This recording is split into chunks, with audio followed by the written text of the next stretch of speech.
Blah, blah, blah.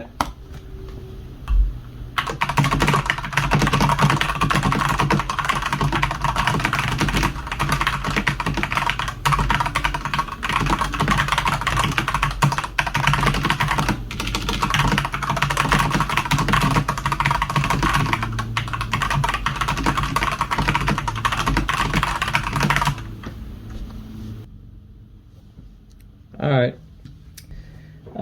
That was just some sound and some typing demos on this Redragon Sindri, or the model is K671.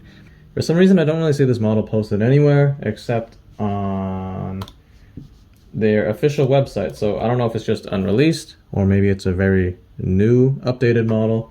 But this has red switches, and so far, this is my first time trying a red switch keyboard, and to me personally, I think red switches are my favorite. I've always had blues and brown switches, but having this linear feedback, it just feels so good, and it's very relaxing. Like, you don't have to, with all the other keyboards, to go fast. I kind of force myself to go fast. This one, I kind of just lay back, relax, type on it. It's very easy to type on, and it's very accurate. I don't make as many mistakes on this keyboard as I do with a lot of the other ones. So yeah, I really think this is a really good keyboard.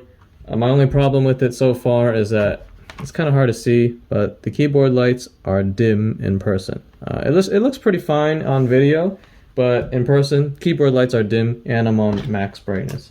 I will put out a full review on this keyboard if you guys would like.